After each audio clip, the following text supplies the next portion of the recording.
Yes, yes. Yeah. Sorry for that. Yeah. So, welcome to the course again. So these are all the models which will going to cover the course, and for means we will start from the introduction, then we will go to the architecture, the components, the manifest file reading, intent and intent filters. What are those? Content providers, web view and deep links. Then the Android debug bridge, static analysis, dynamic analysis, pinning. What is SSL pinning? What is root detection? How we can bypass SSL pinning as well as root detection, then ops top 10, and then yes, we'll discuss some write-ups. So let's get started with the introduction. So in the introduction, okay, we will cover briefly about Android and why we should look into Android hacking. So from the birth of the Android, there are basically like approximately there are almost 2.87 million apps on the Google Play Store.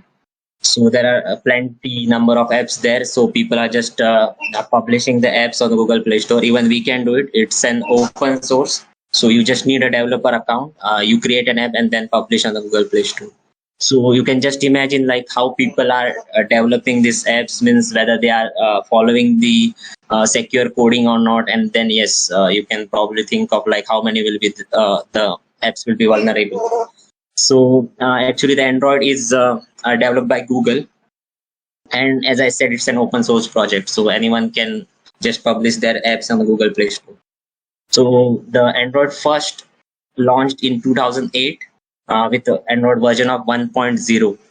So I think it was launched on HTC phone. There was it was launched on HTC's phone, and then with every new means every year they are developing another, means the latest version. So the current version is 11, which is API 30.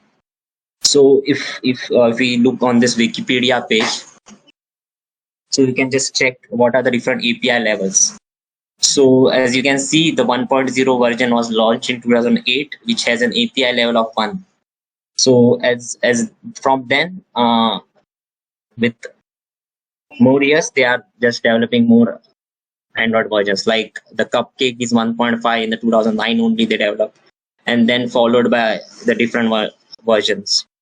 So you must be familiar with the ice cream sandwich, Jelly Bean, Kit Kat. So yes, you can see the ice cream sandwich was in 2000 level and it has an API level of 13.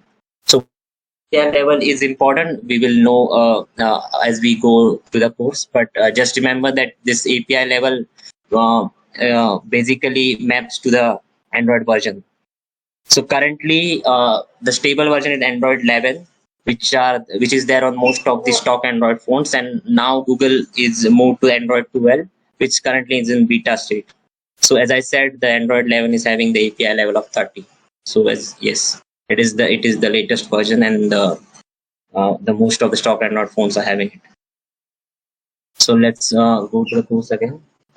So yeah, so with the making of the application, you can just imagine like breaking as well, right? Because most of the hackers are thinking like breaking into the application. So there have been many vulnerabilities which are found in Android application from the past.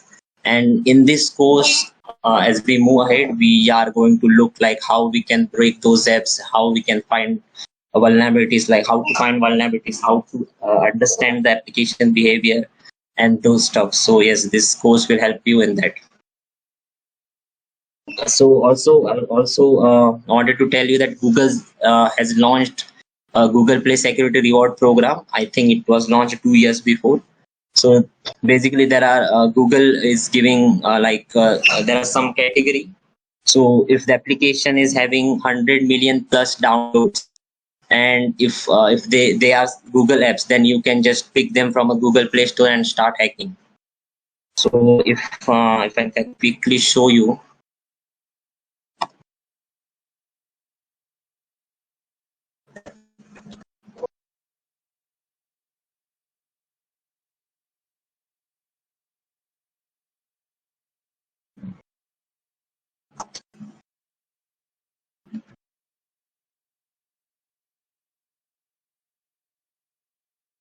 Okay.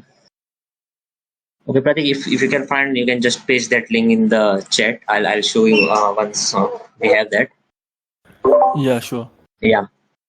So yeah, so let's move ahead. So now we will just try to differentiate between the mobile hacking versus web hacking. Means why uh, people are not looking into mobile hacking that much. So as I'm just putting a quote here, like if 10 people are running a race, then yes, possibly the chances of getting into top three reduces, right? But if only 5 people are running in the race, then yes, you get a 50% more chance getting into the first top three. But you will say why this matters. So yes, basically we can say that the track isn't easy. Like with Android hacking, there are few things to consider, and we will talk about those now. So if you consider Android hacking over a normal web hacking, so the different challenges come. So an Android app can be basically there can be three types of applications. It can be a native app, it can be a hybrid, or it can be a web app. So now what is native app? So native application is basically specific design for a platform where it is being used. So which means that if you're building an application for Android, it will only work, which is not APK. It will not work on iOS. They have to build a separate application for iOS as well. So if you take example of Instagram, then for Android we have Instagram, which is basically a native application, but that application will not work on iOS. So both applications will have their separate code bases, and both the application have to be built for the particular platform. So if we consider for Android, we build application with Java as well as Kotlin. But if you consider iOS, we build with the help of Swift. Even they are building with C hash. So this is the thing with the native application. Then what is web app? Web app is what we actually browse with the help of browser. So there are also apps which are just an web app. We can open on the phone browsers, basically Chrome. So it is similar like the web pages which are getting opened. The disadvantages for these apps is they cannot use the phone features. So for a native app, you can use the mobile application feature that since it is developed for the phone itself, you can use the say suppose a camera or a audio or some sensor. You can directly use it. But with a web app, you cannot interact with those features. So these are the disadvantages of this web app. Then what is hybrid? So the concept of hybrid is such that what they have built an applications with both a web app feature and native feature. So what they are doing is with the web app, they are using an Android feature called as web view, and in the web view, they are loading the web application pages and the native code. Then they are using to access the mobile features. So native code means, as I said, you can now use the camera. You can now use the different sensor which are present in the mobile phone. So the example of hybrid application is Amazon app. You must have heard about Amazon app, obviously. So it is using both. It is using WebView as well to kind of list their products and everything, and it is using also a native code. So with the help of the native code, you can then use a camera, and I think in Android, in the Amazon app, yeah, there is a camera to search for products. There is a microphone. You can even search for products with the help of voice. So these are all the features which are present in your device, right? So that code is handling this. So this is the example of hybrid app. So yes, anyone have a question on this one? Like anything not clear here? You can Yeah. move forward. Yeah. Yeah. You can move forward. Okay. Yes. Okay. So then comes the device versus emulator part. So for Android hacking, we can either use a device or we can use an emulator. So both of them have their own advantages and disadvantages. So device in the sense you have a mobile with you, so you can install the app there and you can then debug or do whatever testing possible. But the disadvantage with the device is that if suppose there is an application which is depending on a particular version of Android, suppose you have a mobile phone which is having an Android Nougat, which is Android 7, but now the application needs Android 11 to work, then it will not happen. Means you have to look for the device, then other device or whatever it is. But with the emulators, you can just means fire an emulator with those configuration. Like I can in Genymotion, if I can show you just quickly. see, I have three different devices here. Both are having the different API version. This is API 23, this is API 24. I can even just start any application with any API level I want. Even if any size or form factor, I can just start a phone, a tablet, or anything. So this is the advantage of the emulator. But the thing with the emulator is that emulators are very slow. Like if you are using a system which is at least means having a 8 GB of RAM, but still if you are using tools or there is a VM running another, like if you are running a Kali, then it will become very slow. The emulators will become very slow. So both have their own advantages and disadvantages. So let's move forward.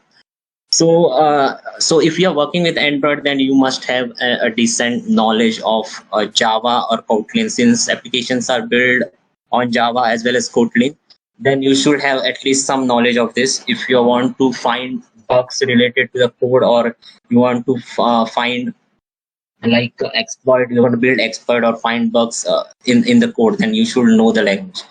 And you may wonder, what is this Mali code? So in Android, what is happening is each application will run its own virtual environment. Okay, so there is a concept called virtualization, and in Android we use a Dalvik virtual machine. But so I'll tell about Dalvik virtual machine first. So this Dalvik virtual machine basically uses this Smali compiler to basically run this DEX code. The virtual machine accepts the DEX code, and this will convert this Smali compiler will convert the Smali code, means the DEX code, into the machine code. So we'll look more detail in the next slides, but just keep in mind that Smali is basically it's a compiler for a Dalvik virtual machine. Okay. So any questions? No questions. Okay. And then for mobile hacking, you need like application specific test beds. So as I said, like if the application is not working on particular an Android version, then you need a different you have to set up a different mobile. Like if suppose you're using emulator, then you have to set up different emulators. So that things comes into picture. And then setting up tools and to decompile application. So yes, if you want to look into the code, then you have to decompile the application. So there are different tools like JEDEX or APK tool, which will look further in this course. Those tools are needed to basically decompile the application. So yes, then the setup of those tools come into the picture. So these things are there. And the last one is geolocation dependent app. So I also stumbled upon this many times. So what happens is a particular application will not work in a particular area. So if since we are in India, so the application will not work here. So it is checking your location, and it will just throw an error that this application cannot be installed or cannot be work in your area. So at that time, what you can do is you can just install an VPN application in the phone, and you can try running. But sometimes you might even get errors at that stages also. So these are the different things which comes with Android hacking. So that is why most of the hackers or most of the people will not look into this kind of stuff, because with web it's very easy. Like you'll just have an URL, right? So you just paste that URL in the browser and you just start hacking. But it's not Android. It is, you have to set up everything and then you have to start working. And even then, if you get some errors, then yes, you have to sit just debugging those errors, and yeah, that is the stuff. So yes, but in this course, like we will see like how we do this, the setup of the how the setup, like how we decompile the application, how we set up Genymotion and all. So yes, we will learn those things. So in the next section of this thing, of this course, we will see the architecture of Android and how things are working under the hood. So any questions still here? Or we can move forward. No questions. Can't we just go through prerequisites and all, means like the setup? Sorry. Hello, yeah. And we just go through like from the prerequisite of the setups, like what we shall do while before hacking get into, means there are many other theories, like it will be elongated, like It will take Yeah, much time. we get your point, but again, we have to go from the scratch, right? See, Android hacking is not only about. Can you Uh, just a minute I know that. mute your this? There is, I guess, there is some noise in background. Sorry. Yeah, so we are like going to start from scratch basically, and teach you everything in depth basically. So your Android fundamentals are clear, and yeah, so we are also going to teach what you are expecting, right? Everything about setting up and setup basically. So that also we are going to do. But before that, we should also know like what is the basics of Android and architecture and how everything works, right? Because if you know the basics, then only you can or you will be able to find bugs, right? Okay, no issues. We can just go through this thing. Yeah, sure. Thank you. Yeah, thank you. Yeah, so we will look into the Android architecture now. So yes, Android under the hood basically it runs upon a Linux kernel. So the Linux kernel will control all the communication between the software as well as the hardwares and all the hardware drivers. The diagram shows how the architecture looks. So basically there are 6 parts as you can see.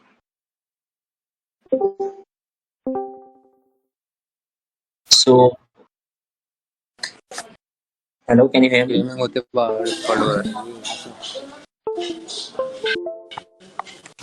Yes, yes, we can hear you, Shubham. Okay, actually I'm receiving some noise. Yeah, hello, Nishant. I guess you're unmute.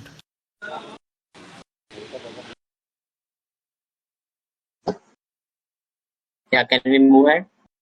Yes, sure. Okay. So yes, we'll go from the bottom from the Linux kernel and up to the top. So if you consider the Linux kernel, so the kernel will now actually manages all the hardware drivers inside the Android device. So there might be like drivers related to audio, display, keypad. As you can see, there are different drivers, right? Bluetooth, camera, USB as well. So basically, these drivers, like if you look at the audio, then audio will manage all the the music playing things and all. So similarly, the power management will handle the power related things like voltage levels and the current levels. So this is all managed by the Linux kernel. So there is one more interesting binder which is called as a driver, which is called a binder. So what the binder is basically, it will bind 2 components between the applications. So each application has their own components. So basically, we can bind those 2 components with the help of intents. So intents we will look like in the next chapters how what is intents and how they can be used. So yes, the intents come into the picture with the help of binders. So yes, so the rest things are, you can just from the name you can just find out like what is it. It is just a display driver, then the camera drivers and all. So then we will move to the next one, which is hardware abstraction layer. So HAL is basically a layer of programming that allows OS to interact with these hardware drivers. So basically, the commands or the software commands will come to the HAL, and then HAL will then tell the Linux kernel to drive those drivers. So as you can see, these are the audio, Bluetooth, camera, and so on. So now we will move to the C++ libraries. So basically, application can also use C++ library for various purposes. So as you can see here, a WebKit library. So WebKit is basically a library which will take care of web views. So rendering web pages in the application. So as we talked before about the hybrid or the web applications. So this application uses this kind of libraries to show the web pages in the applications. Then this OpenMax AL. So it is a multimedia processing library. Then if you move that Java Media Framework, so it will handle all the audio, video, and other stuff related to the applications. libc, as you know, it's a C library, standard function library. and there are many more like Surface Manager. So Surface Manager will take care of the things which you can see on the screen. OpenGL is nothing but a graphics library which will take care of all the graphics. Even the SGL is a graphics library. SSL, as you can know, that it's a secure socket layer. So it will take care of the secure connection for the Android application. So you can implement SSL for Android application with this libraries. And SQLite. So SQLite is basically a database in Android database. So you must be knowing of the SQL, different types of databases like MariaDB SQL, PSSQL. So SQLite is for Android. So these are the different libraries. So as we move ahead, so this is Android runtime. So if you look here in the diagram, we are here now, Android runtime. So I'll go down. So Android runtime is as I told you, each Android application runs in the its own virtual environment. So this is the actually virtual environment we are talking about. So Android runtime is a successor over a Dalvik virtual machine. So previously applications were running in the Dalvik virtual machine, but now they are using this Android runtime technology. So before going into what is the difference between the Android runtime and Dalvik virtual machine, we'll just see how the Java code is handled inside the Android application.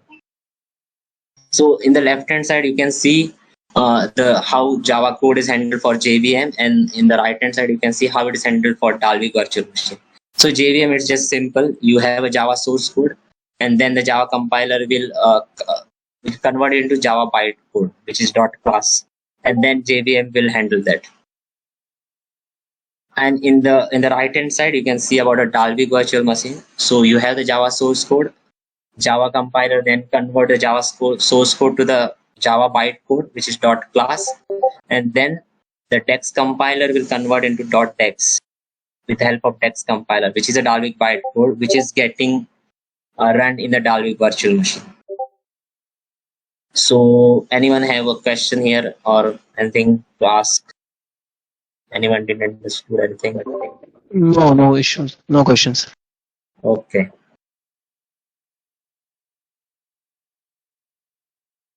Yeah, anyone asking something?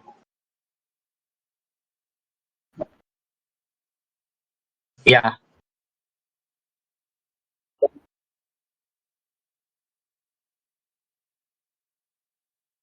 Hello. Yes. Means these are the libraries which the device will have. So when you use these libraries in the Android application, then as you can see, the WebKit is a C library, right? So this will run the WebView component. So actually these are included in the application itself, but then the device will support them.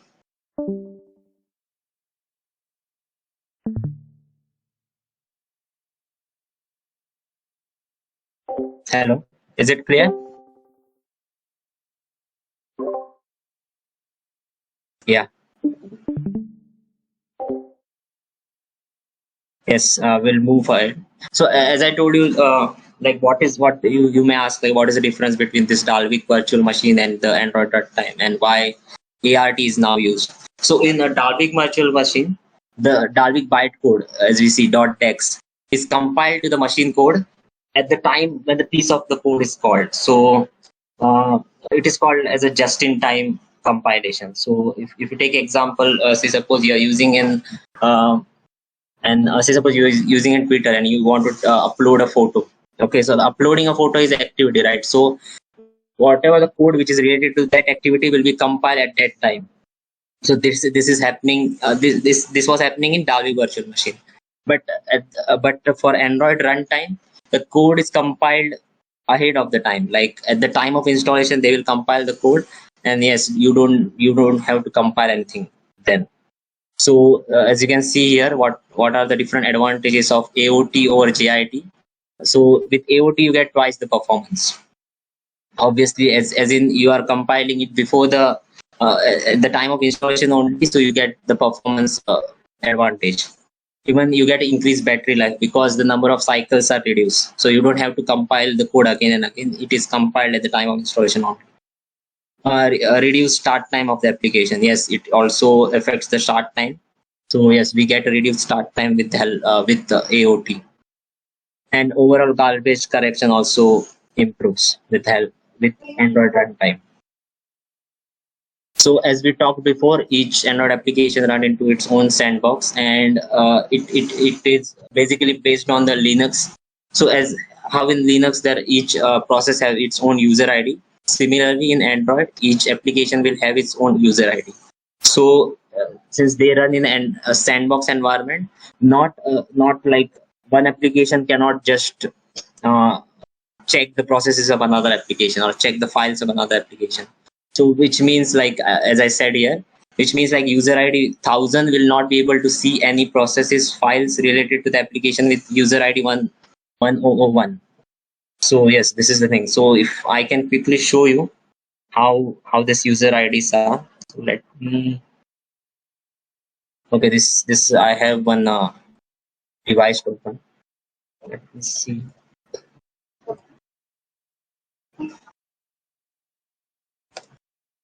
Okay, so I'm into ADB shell. I'm using the Android debug page. If I do PS, the processes. So all the processes which are now currently running on this device will be shown here. So at the extreme left, you can see that user, right? User. So this all processes are related to root. But as we move down, so these are the package name basically for each application. So this is a package name for Google Apps. This is for GMS. So these are different package name. So as you can see here, that each application has its own user ID. This is A64. This is A61. So this A64 application cannot access file or cannot access processes of this 61. So this is how it is. They are all running into its own sandbox environment. Yes. So if you have any question, you can just tell me or pause me in between. I'll just explain that. Okay, we move right. So now we move to the second layer, which is Java API framework. So what this Java API framework is? So Java API framework will manage the various tasks related to the application. So in application, there can be different components. Like here, it is shown like content providers can be there, different activities can be there. So this all will be maintained by this Java API framework. So what is content provider basically? So a content provider is nothing but since as we discussed that each application is running into its sandbox environment, so you cannot directly share your content with any other application. So at that time, what application will do? Application will implement a content provider inside it. So with the help of this content provider, that application can share its data to the other application. So for example, say a contact application in your phone. So the contact application will have all the contacts into its database. And now if you install a Truecaller application, right? So now you can see, right, Truecaller can access all the contacts. So how this is happening? But so what is happening is the contact application has implemented a content provider, and that content provider is sharing those all the contacts to the Truecaller application. So basically, Truecaller is just fetching from the content provider. So that is what happening there. Now the view system. So view system basically it is just an UI related components which take care of all the things which can be seen on the UI. So similarly, there are different other manager like activities. So which activities are basically the screens which you can see in the application. Like each screen in the Android application is a different activity. So if suppose there is an application, say a news reading application, okay. So now the first screen which you launch is one activity. Then now if you go to your profile, say suppose there is an also option for a profile for different users. So if you go a profile, then it is a different activity. So each screen which you open is a different activity in Android. And as you can can see that location will manage all the related location related to GPS. Notification will manage notifications. Resources means what are the different resources which are required for the application. Telephony will manage the call related services, and window, which is mainly the screen activities. So this is all about the Java API framework. So now finally, the application, the top layer, which is nothing but the application, like what we are seeing on the device, like different application like Gmail or Instagram, what are there. So this application are on the top. So now if you look again to the architecture, you can see that apps comes on the top. So so let's take an example. So there is a social media app. Okay. So let's take an example. So there is an option to upload or view images or take pictures, everything. So what will happen is when you click on the app, basically it will start its own sandbox process in ART, and then depending on whatever it is implemented inside, it will make use of all the components. Like if you take an Amazon app, then it will make use of WebKit. And if the Amazon app, obviously it will have some activities, then yes, Java API framework, that those APIs will be called. And depending on that, all the hardwares and other things which is required for the application. So any questions till now?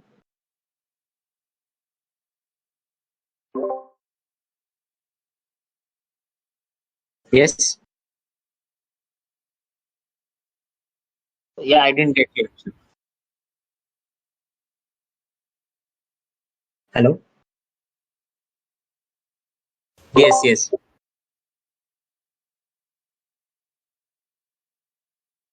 No, web page is it is not like a web page, but it is just a screen what you can see right in the device. So when you first open Instagram, you see the page, right, where you see all the images. So it's not a web page. Instagram is not using a web page. Web page is a different thing, which can be used with the help of web views. Yeah, so web page is a totally different thing, but activities are basically the screen. So as we move ahead, I'll show you like what are these activities. Like I have some application built for this, so you'll come to know like what I'm talking about. Yeah. So can we move ahead, or anyone have any question on this?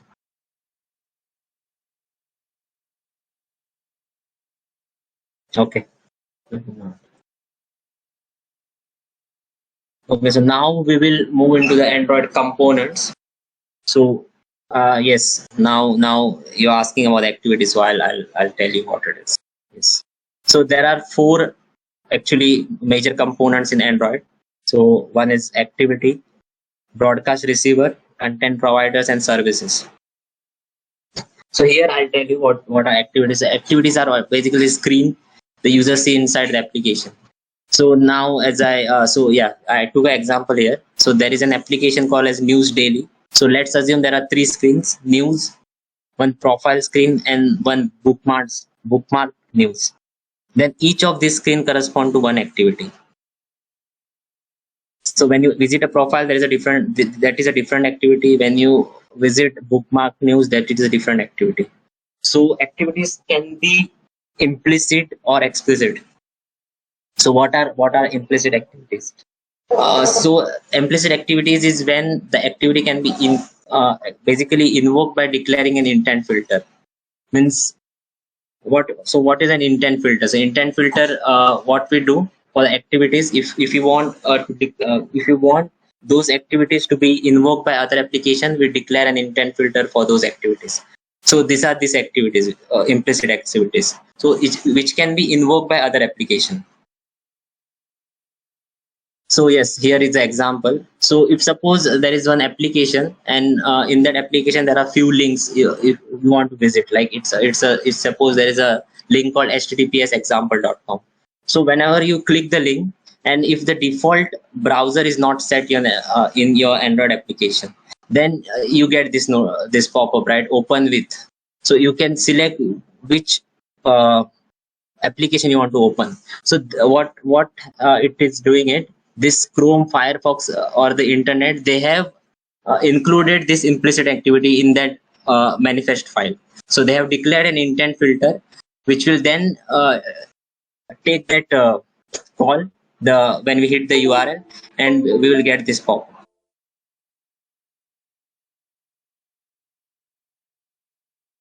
Okay. Yeah. So explicit activity. So activity, as the name suggests, it is explicitly for your application.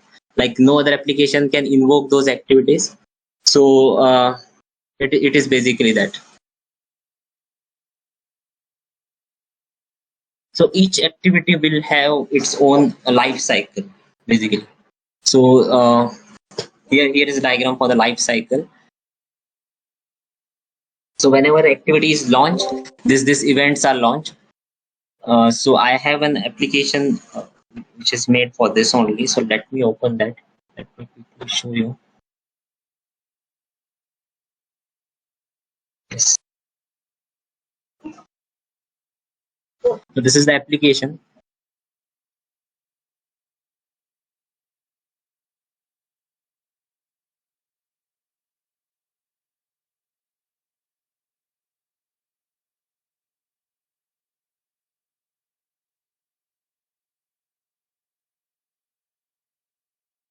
Yeah.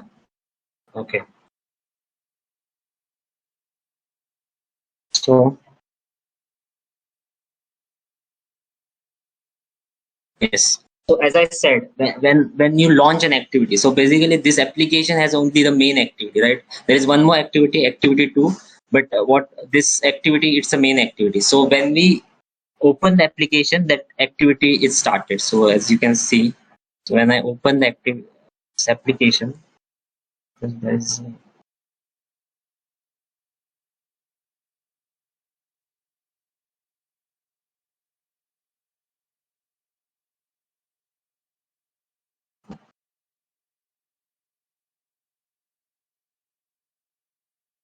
yes.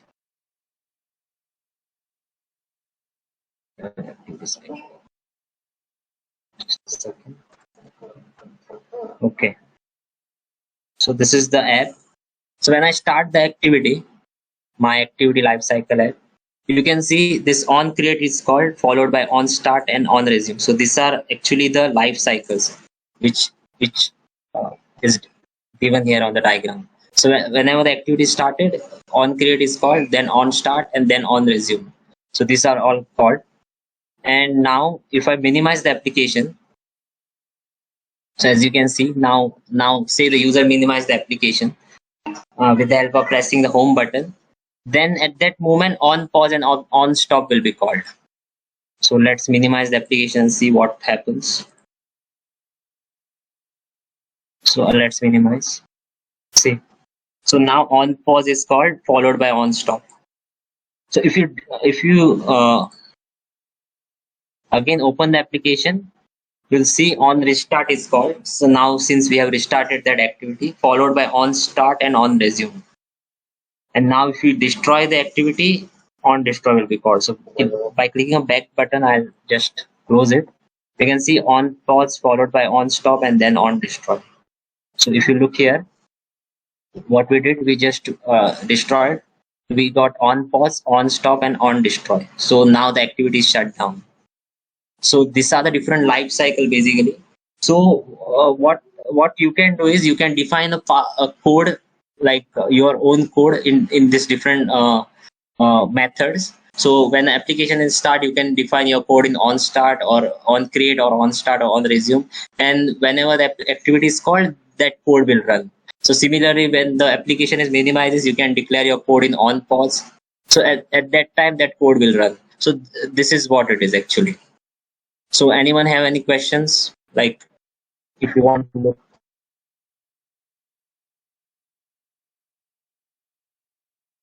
Okay. So yeah, I also have written here. So when the user clicks the application for the first time, on create is called, followed by on start and on resume. As we saw, on create is called, followed by on start and on resume. So now activity is running. So what we saw, that when the application is started, this is the main activity, it is running. So this is the main activity. So now say the user minimize the application by pressing the home button to open some other application, so that at this time on pause and on stop are invoked.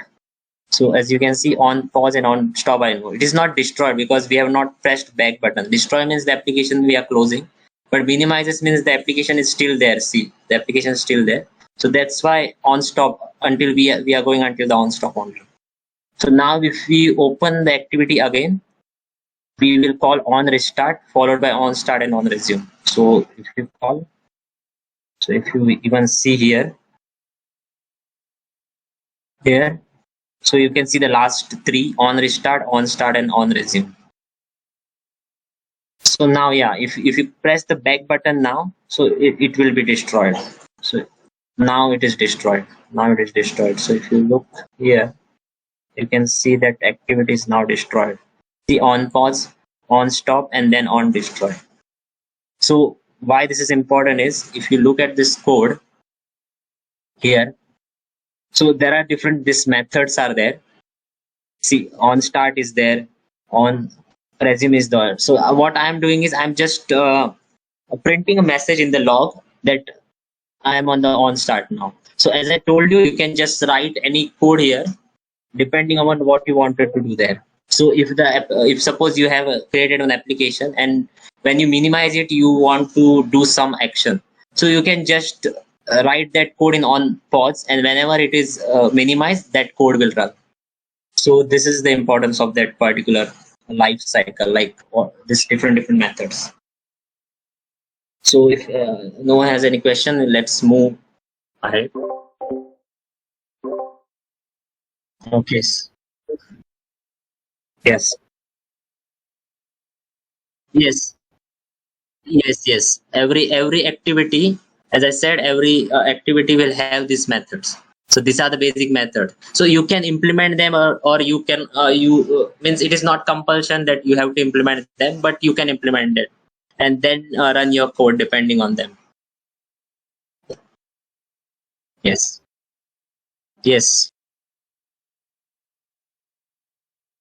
Okay. So let's move. So now the second component is a broadcast receiver. So what are broadcasts? So as the name suggests, basically these are the messages which are received from the system, or it can be from the different application, or even you can implement a broadcast receiver into your application, which is listening to your own application messages. So as you can see, we can consider using broadcast receiver when we want to listen to the broadcast messages from another application, from system itself, or from your application. So as per the as like activities, the broadcast can be implicit or explicit. So implicit is basically the you are defining a broadcast, are not they are not directly targeted to application, but we can subscribe to this broadcast by defining an intent filter. So as you can see, our there is one broadcast called as boot completed. So whenever you restart your phone, it is a system broadcast. So the system will broadcast this message that boot is completed. And if you are subscribed to this broadcast with the help of intent filter in application, then yeah, you can then catch this broadcast and you can do whatever you want to do. Like your code will take care of it. So it is like that. So you are now subscribing to this boot completed broadcast, and then you are doing some stuff with that. Explicit is basically explicitly to your application. See, so they are specifically targeted to your application, and the application can broadcast itself or receive broadcast from other applications. So basically these are the messages which your application will receive. Notification kind of messages. Okay, so we'll move forward. So content providers. So as we talked before, what are content providers? So yes, basically it's an entity which can be used to share the data of your application to other application. So as all the applications are running under sandbox, so you can use this feature, the content provider, to share the data to the other application. So similarly, if you want to also fetch the data from the other application, then you have to implement this content provider. But then the content provider is not used. There is one API called as content resolver, which is used to fetch the data. So here in the diagram you can see, so there is one application one which is having a database. So let's consider it's an users app which is having a bunch of users in it, and those user details are stored in the database. and it is implementing a content provider because that particular apps want to say, suppose they expose the users to all the application. So now if the application 2 want to fetch those users from this application 1, then it has to use content provider and it has to use this content resolver API. So it is a part of a content provider only, but it's an API call to query this content provider. So what happens is whenever you use a content resolver, so it will query a content provider, and in the return you get a cursor. So what is cursor? So cursor is nothing but an object class which will loop through the database. You can imagine it as a pointer which will point to each row of your database. So here in the next diagram I have shown that see, this is your all the database, say suppose rows. So in the first row there is John, Mary and Khan. So this cursor is basically now pointing to a, say suppose row 0. Okay, so now when you pass this query to the cursor, so move to first, it will move here to row 1. So you get this data in the response. So when you do move to next, it will move to row 2 and you will get this data. So this is like this. So you just move that cursor through the database and you get that data. So this is how this application 2 will fetch the data from the application 1. So it will use content resolver to query the content provider, and the content provider will then return a cursor, and with the help of cursor you can just fetch the details. So this is what is happening. So anyone having doubt here or any question to ask?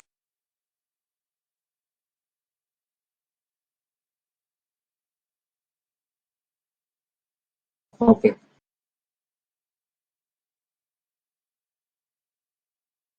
Okay, so we'll move to the services.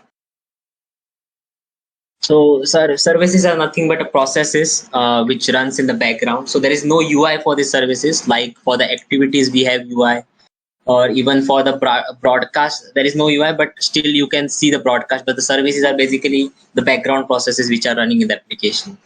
So there are different type of services. A foreground service. So basically it's a service which is running in the foreground, and it can be noticeable to the user, like a music player playing that you can see in the notification bar, right?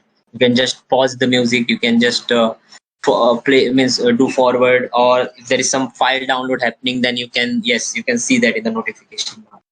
What is then comes the background service. So what is this background service? So these services are running in the background. So there is without noticing the user at all. So example, maybe there is something compression or files happening. So there is an application which compresses the file. Say there is an operation to compress a file. Then sometimes you don't need those things to like on the notification bar, right? So at that time, this can be given to as a background service to run those process in the background, because they can be like a time consuming processes. Like you don't want something to be on notification bar say for about half an hour, so don't need that. So this you can give it as a background services. And what is a bound service? A bound service is basically a service which is bound to the components. So the components that we saw above, so mostly these are the services which are bound to the activities. So what happens is, if suppose there are two activities, activity 1 and activity 2, and you create a bound service called as service 1, and you bound it to the activity 1. So when till the activity 1 is running, the service will run. So whenever you stop the activity or you destroy the activity, this service will just be destroyed. So yeah, the same thing with the activity. This when you bound a service, and when you close that particular activity which it is bound to, so whenever this activity is destroyed, the service is also destroyed. So yes, these are the four components of main components of Android. So if anyone have questions here, because we are going to move to the next chapter now. So anything to ask?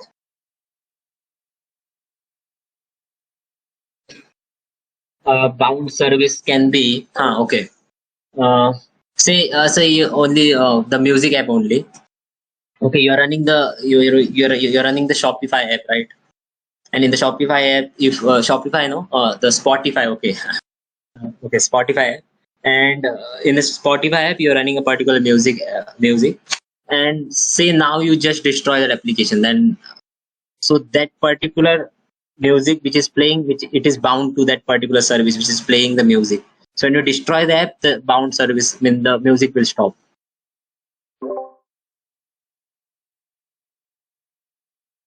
Yeah. Anything else?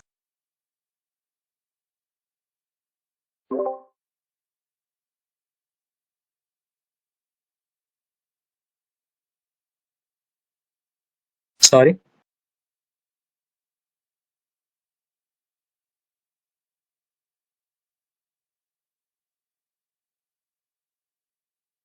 No, the means if the service is kind of a customized service, then you should have an application, right? If it is system service, then yes, there can't be like any application. Means if the Android device is running some services, then yes, they will not have an application. But if your application need a service, then it you should have application, right? There should be different activities which is calling those services or making those services. Like in browser, if you download something, say on the Chrome, then obviously that application is handling that service, and that service downloading is either may run in the foreground or in the background, depending on how the Chrome handles.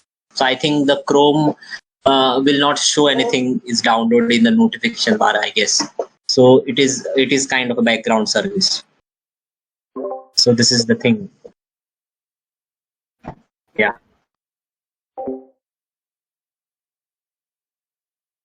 Yes. So can we move ahead?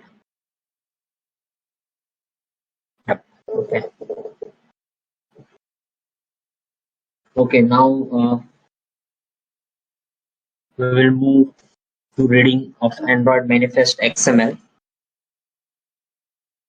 So what is this Android Manifest or XML file? So basically, if I tell you that it's a skeleton of the Android application, like it declares all the structure of the application inside it. So it's very crucial file, the manifest file.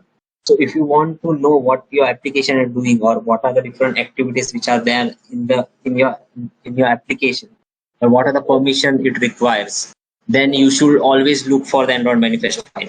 So as it is said that in this file, developer define all the permission the application requires, the action the application will perform, and all the other components of the Android application which we discussed just now. So this all will be there in the Android manifest file. So why manifest is required? So the manifest will do the following things, as it said. It will define a Java package for the application. Like each application have its own package name. So if you declare a package name, say suppose there is two package name. So suppose there is for the Twitter application, the package name is com.twitter.app, and now you create application with the same package name, say com.twitter.app.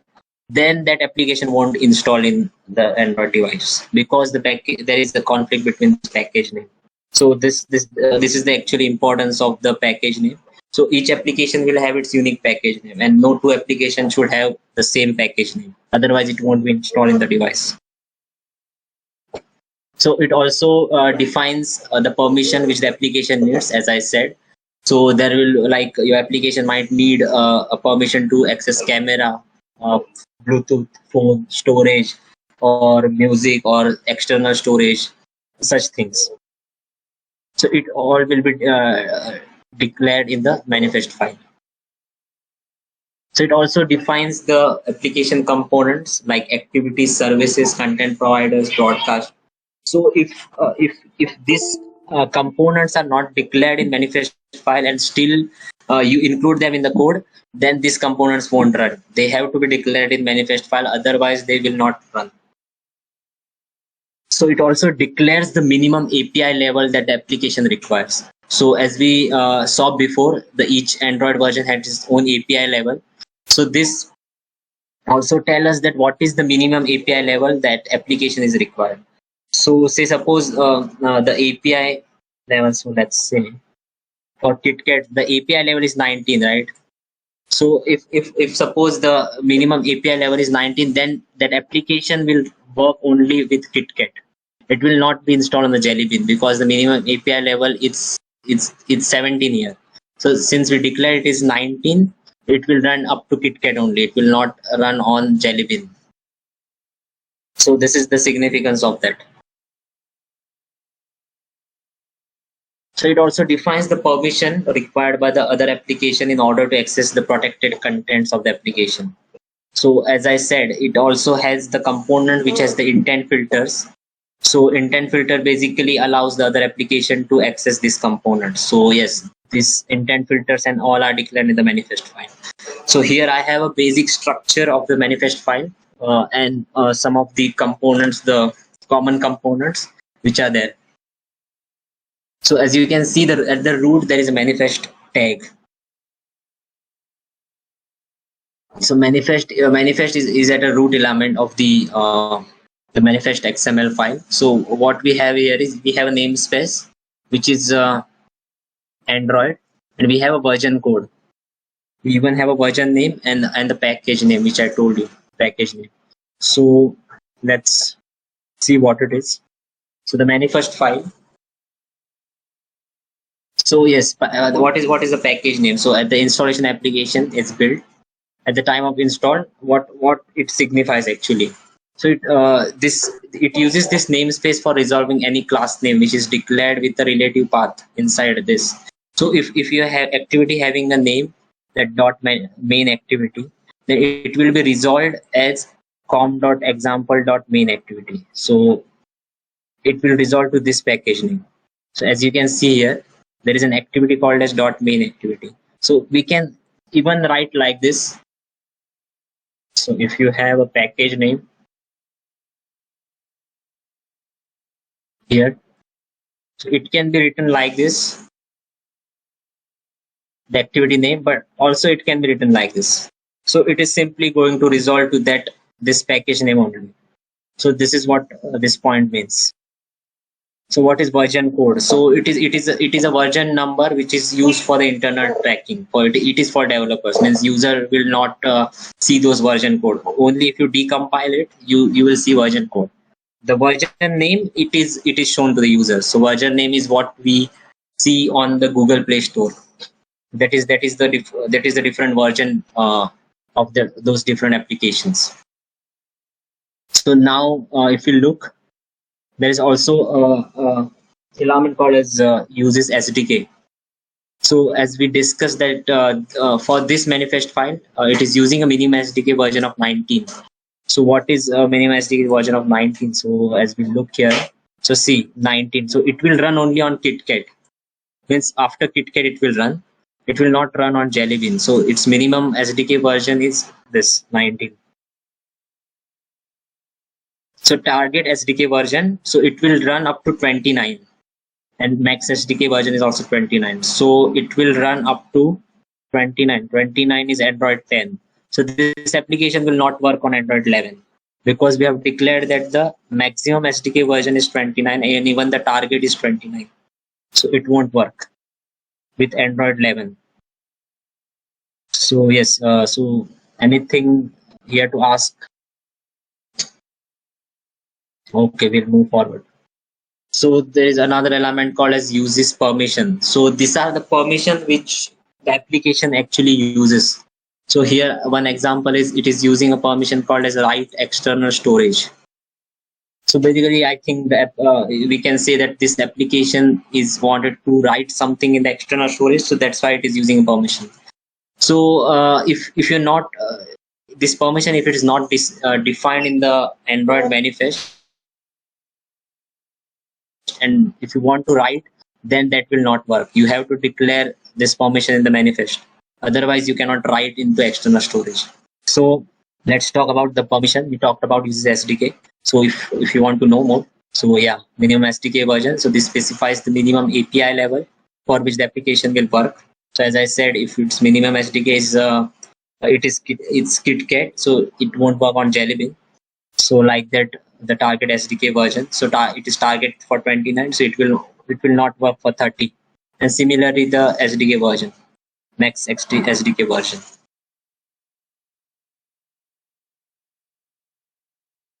Okay, so we will move to the uses permission element. Okay. So now, as I said, this application is now want a permission to write to the external storage. So now in Android, from Marshmallow, that is API 23, you cannot actually ask the users at the dangerous permission at the time of installation. So there is a thing called as a normal and a dangerous permission. So this actually is a dangerous permission, right? External storage. So you cannot ask, you have to ask them at the time of runtime. Means you have to write a code such that the user will get a pop-up like this. So here he's saying you allow app to access photos, media files on your device. And then if the user allows, then only he can write or read from the external storage. So these are some dangerous permissions. So I can even show you that. So these are the different permissions. So if I search dangerous, yeah, let's see what are the different dangerous permission. See, access course location, its protection level is dangerous. So depending on the protection level, you have to ask them at the runtime, or you can ask them at the installation. So these are the dangerous permission. So yes, access find location, your location accessing, even the activity recognition. See, answer phone calls is also a dangerous permission. So if you look at a normal permission, they will be like Bluetooth and all. See, Bluetooth is a normal permission. So you can ask them at the time of installation to the user. Broadcast sticky and all. These are the different normal permission. So see, change Wi-Fi state is also a normal. So you can just ask them at the time of installation. So yes, that's. So yeah, there is one more element called as permission. So these are the actually the permission which Android provides you, this permission. But you can also declare your own permission with the help of this permission element. So how can you declare that? So you just declare this element. You give a string resource. You just give a description. You can give an icon, label, its name. See here, the name is my application, my own permission.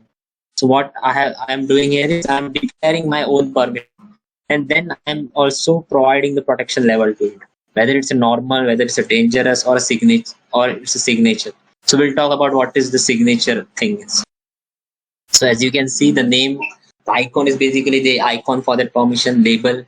Name, basically it is recommended that you put a name such that the package comes first and then the name for that permission.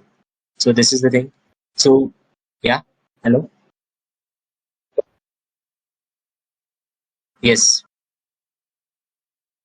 So yes, so we are on permission right now.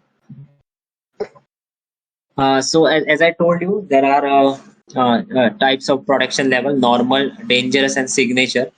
So as you can see, normal permission are those there is no harm to the system or user. So this system the system will not warn the user about this permission, and will be granted at the time of installation. So some examples are this: access Wi-Fi state, Bluetooth, internet. These are all the normal permission. So this can be asked at the time of installation. Then the dangerous. So this after from API 23, you have to ask this permission at the time of runtime only, like camera, read contacts, write contacts, like you have to read the context from your application. Then you have to ask the user with the pop-up I shown you before, like whether you want to give the access to read content, whether you have to give the access to write content and all. Similarly, read external storage, write external storage. So these are the dangerous permission actually. So now let's count. Sorry to interrupt. Yeah. So like you said, right? Normal, dangerous, and Yes. one more. It was that, right? One more. Signature. Yeah. Yeah, signature. So the developer has to declare it, right, in the manifest file. Yes.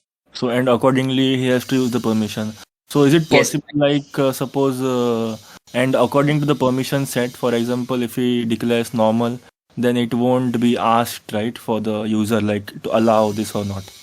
And if it is dangerous, then the user would get a pop-up. So it is possible, like suppose a developer declares normal, in the Mhm. but then in the code he uses dangerous permission. No, you cannot do like as I said from API 23. You cannot. The application will throw error. Means you can't just ask a dangerous permission at the time of installation. Only the normal permission will be asked at that time, and then you have to ask the dangerous permission at the runtime only. Before that, you can it was possible before API 23. So if API 23 you wanted to know which Android version, API 23 it is Marshmallow. So up to Lollipop, it was possible that at the time of installation you'll get plenty of permissions. So you actually don't read them and you just allow them. So at that time it was possible, but then they become a little bit more concerned about security, and then you have to ask them at the time of runtime. So as you can see, up to Lollipop you can ask, but from Marshmallow they have put this security. Yep, sure. Yes.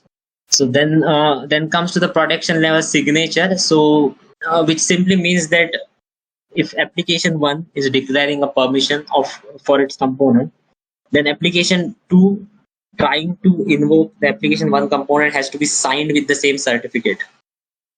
So these two applications should be signed to the same certificate in order to request this permission. So this can be, say, suppose Google has their two application.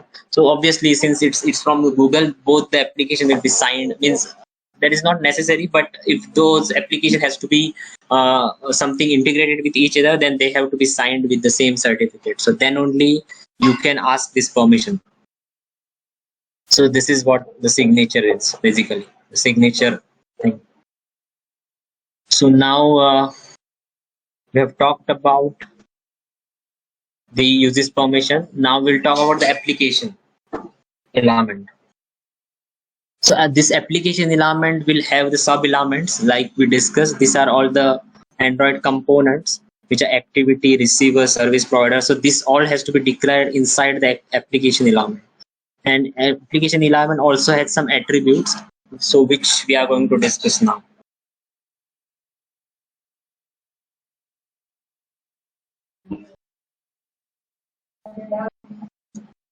Just a second.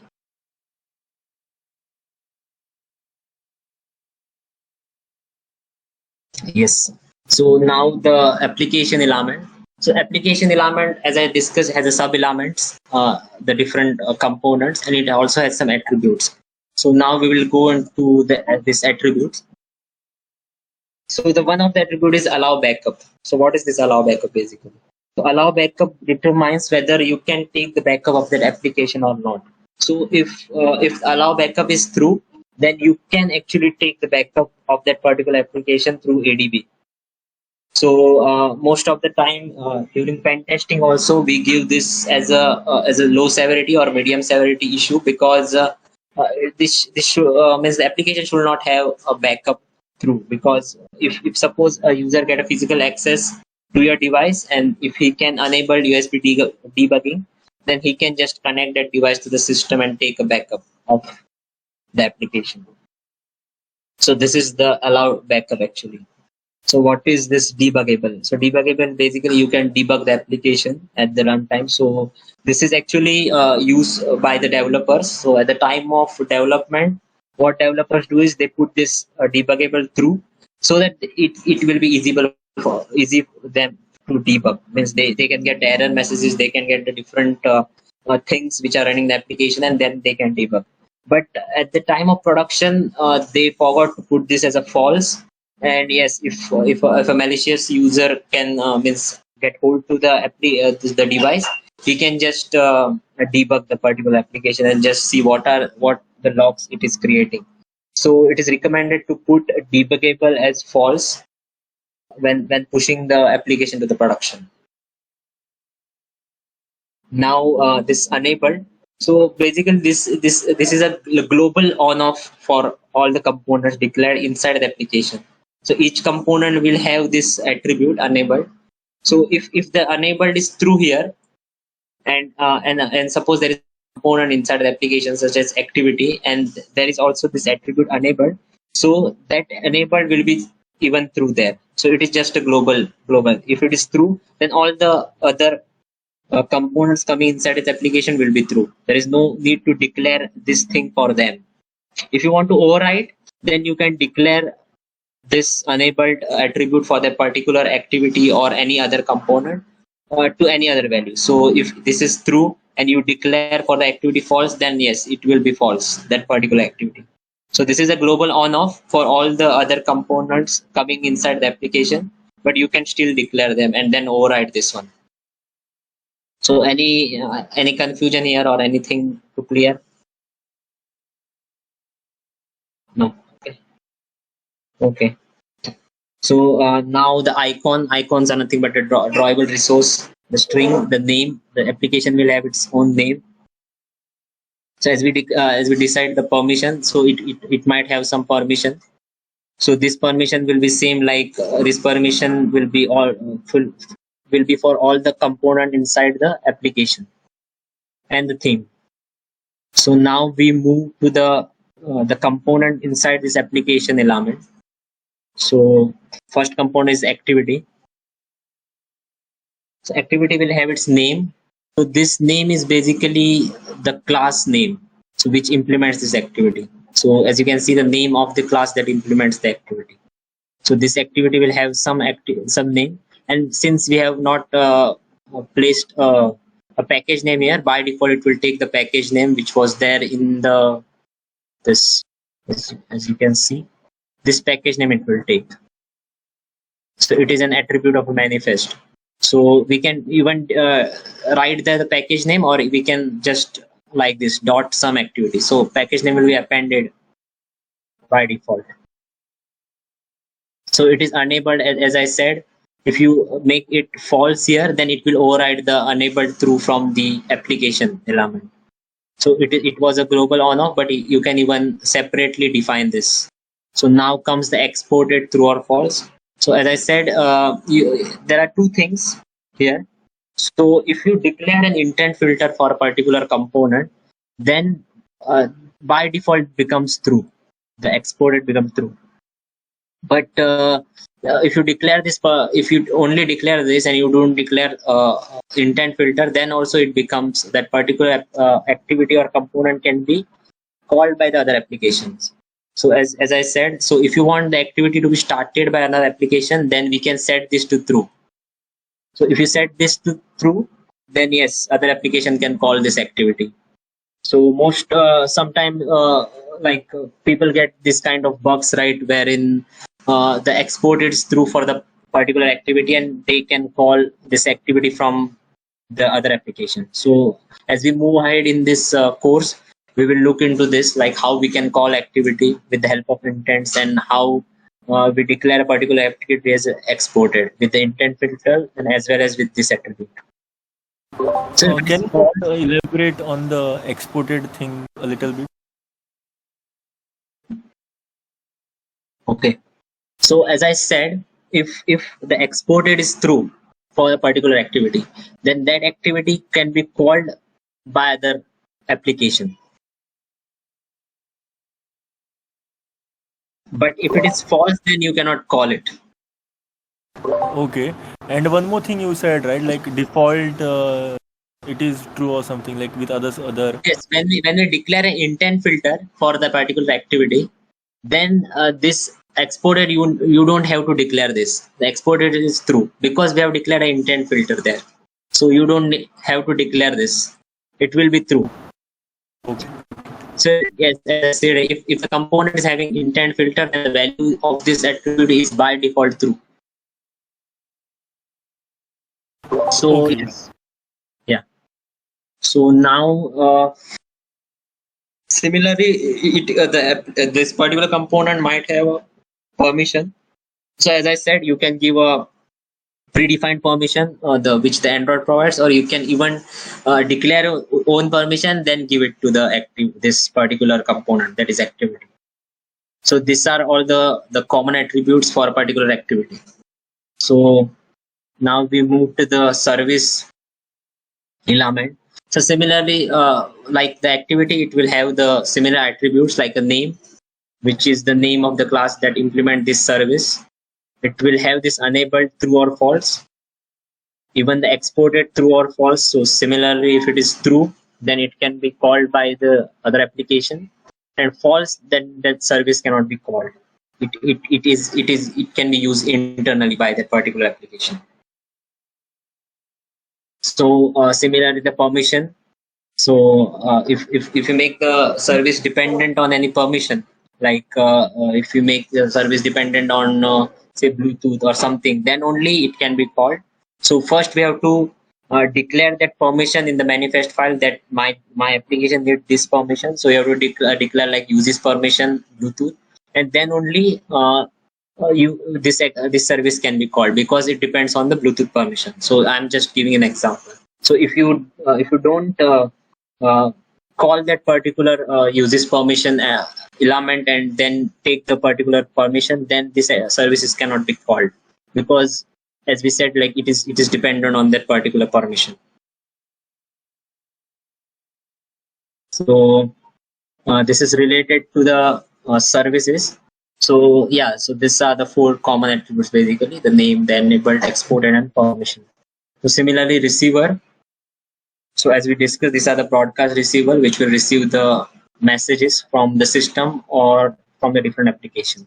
So as with the activity and the service, this will also have these attributes. The similar attributes they will have, like name, enabled true or false, exported true or false. So you can even call a service from another application.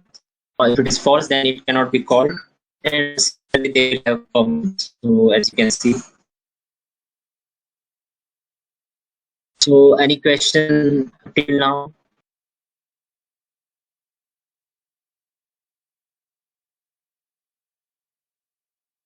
Okay, I'll move ahead.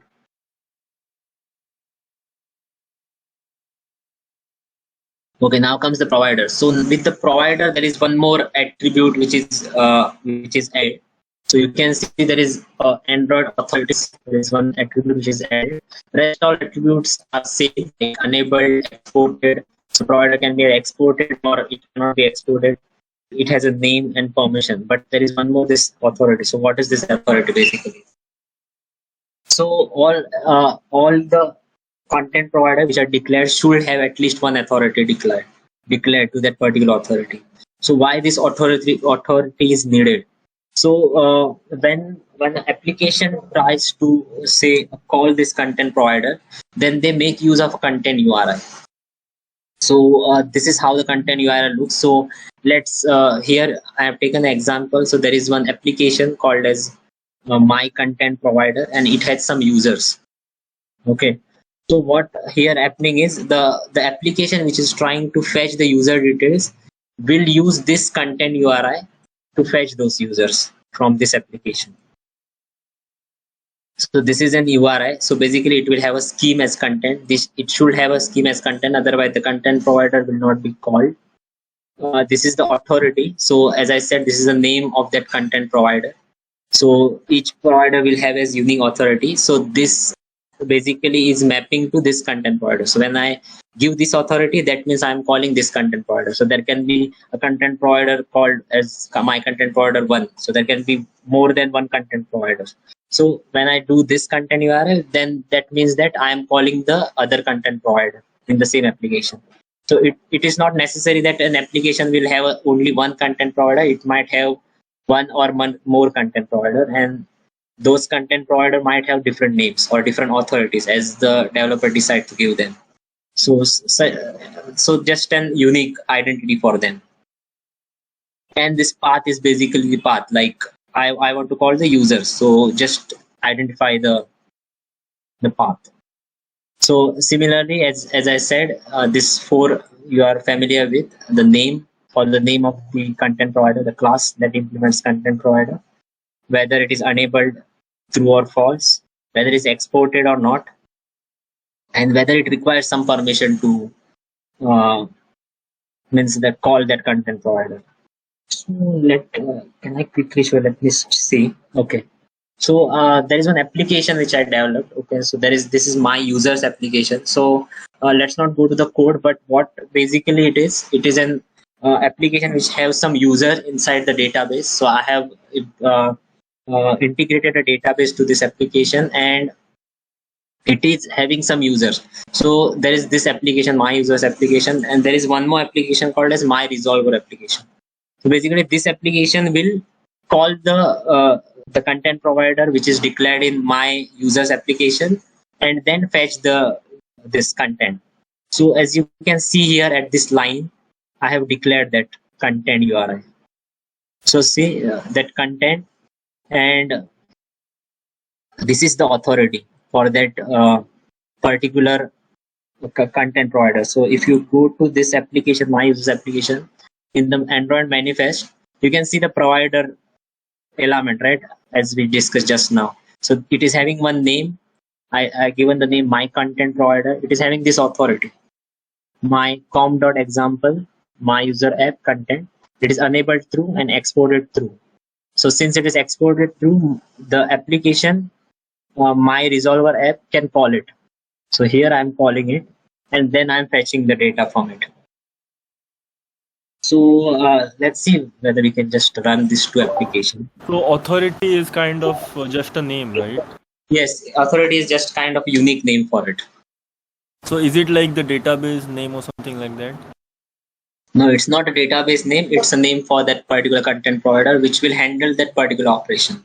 So there can be a multiple content provider, but it should have its unique authority name. So it's kind of an identity for that content provider. Okay. Yeah. So I have just run this app. Let's see, we can. Okay.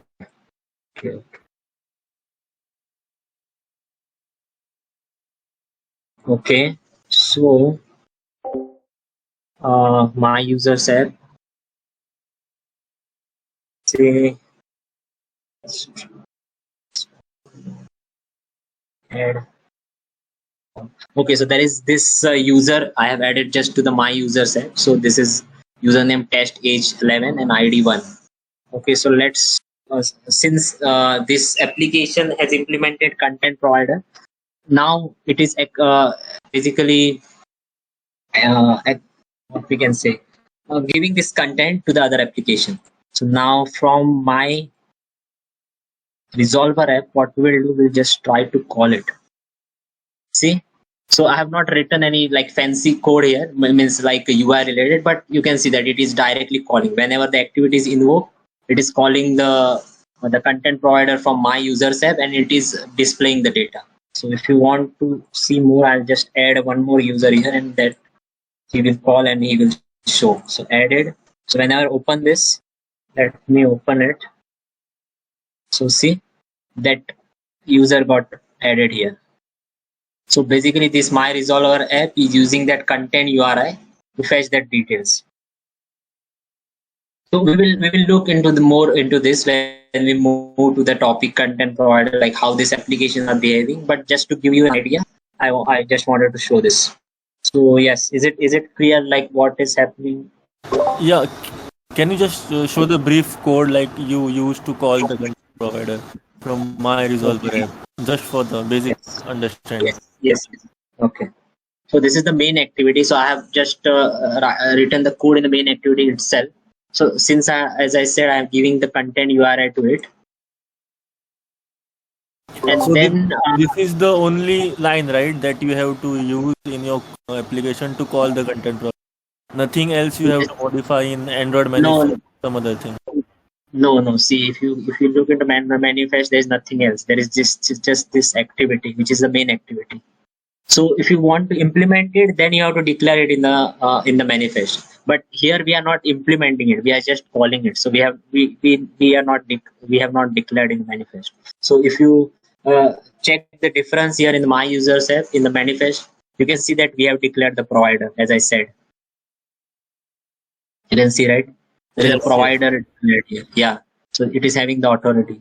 So that is what I was explaining, that you have to declare this. So right, this is the only code chain. So anyone has any doubts, then please let us know. because this is the basics that y'all before we dive into depth and actually do the reverse engineering stuff and find vulnerabilities in.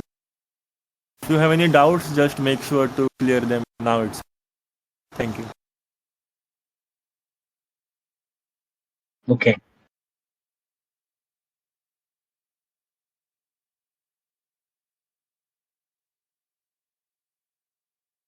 Yes, it will not. It will not because exported through. That is why it is. It is able to call that.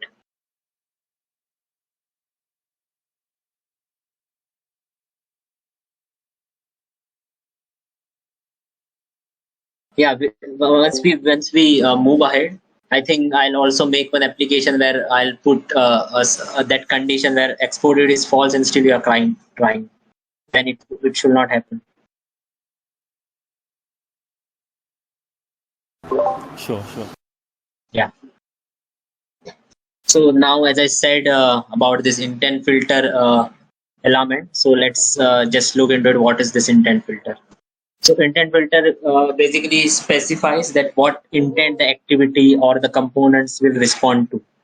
So what is this intent? So intents are nothing but a messaging object.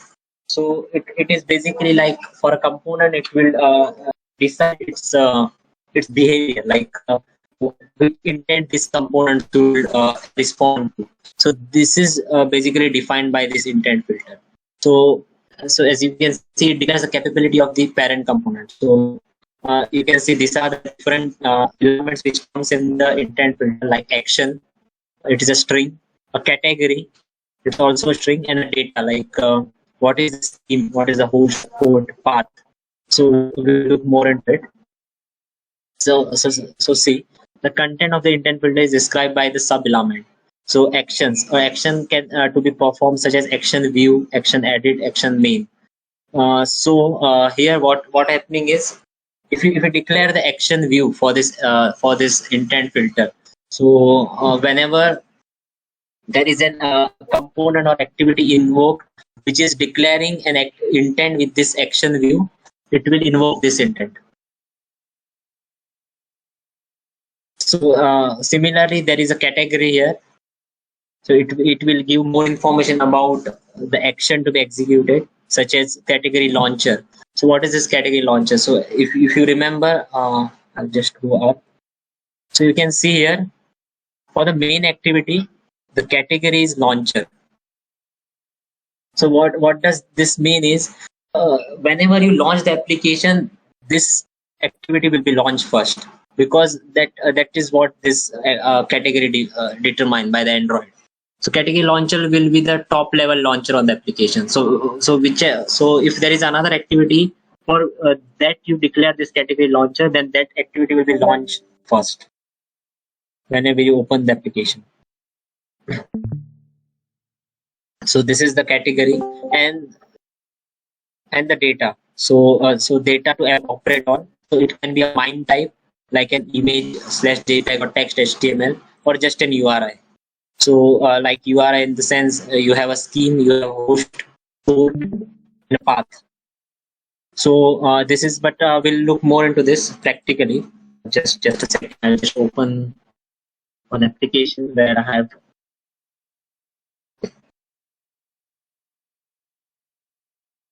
Okay.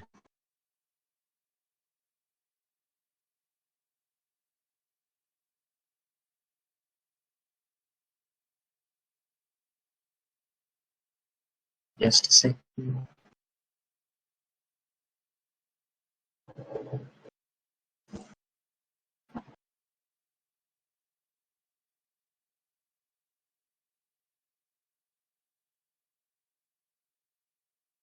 Okay, so there is one activity which I have declared here. It's an implicit activity.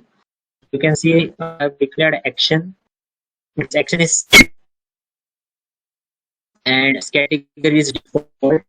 So in order to an activity to be implicit, it should have this category. It should have default category. And I am declaring a MIME type as a text plain. So basically, this is a kind of activity which is handling some messages kind of thing, like a text message.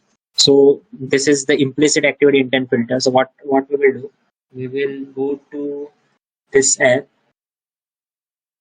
and we will try to run it. I'll close this one.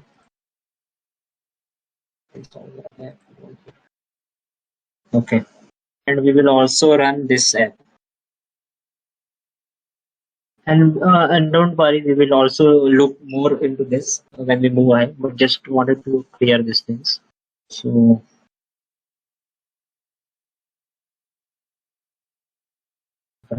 this is okay. Okay. So implicit activity I'm calling and should call.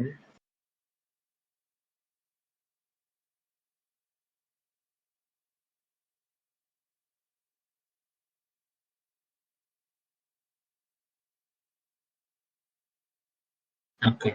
So this is one implicit activity as I discussed before. So basically what it is happening in this activity, you can see that it will open a web page. I have declared an object web page to open this evil.com, and I have passed one intent which is action view.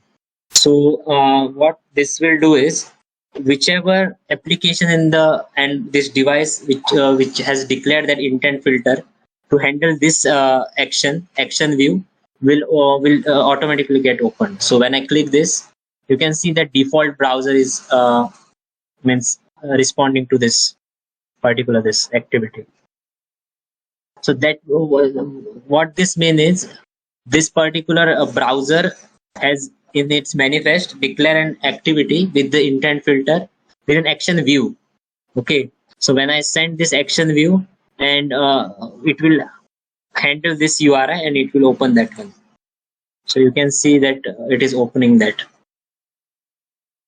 So this is, I think, the calling the implicit activity from another app with the intent filter. Okay, so now this will call. Yes, you can see, right?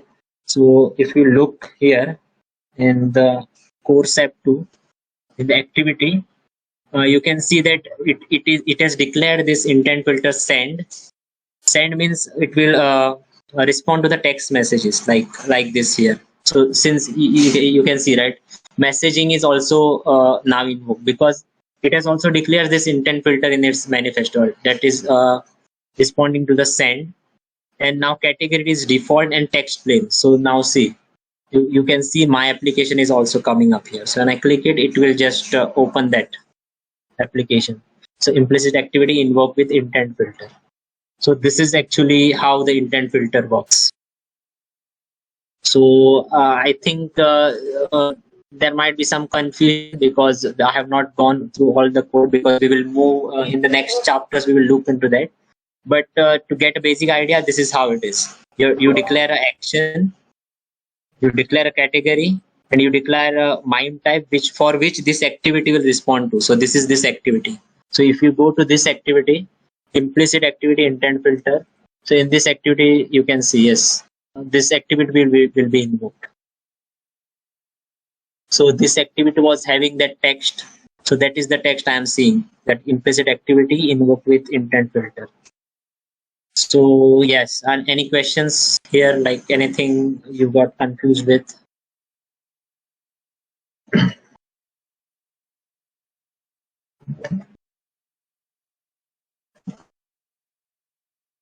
Okay.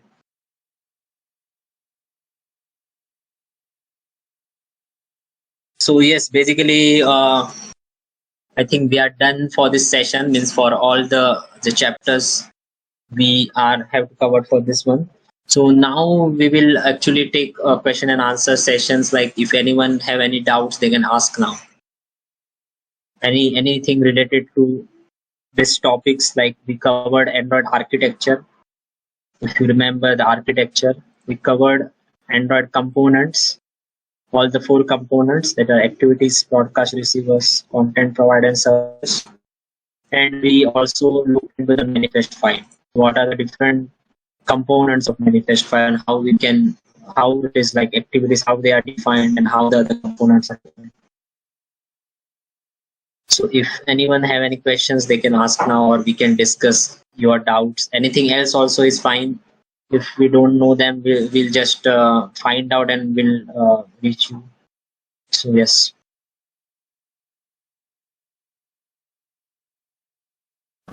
Yeah, so anyone has any doubts, please let us know. And also make sure to clear your basics, because if Yeah, you have not clear with these topics or basic understandings, then you might not get the further topics as well. right. You have to know what are these components and how this is defined in the manifest file, because in the next topics we are going to work with the live applications with intent and intent filters. So at those topics you might get confused. So better to ask the doubts now, or you can even search by your own, like what are these things, or you can even paste in the chat. We can just answer them. Anything will work.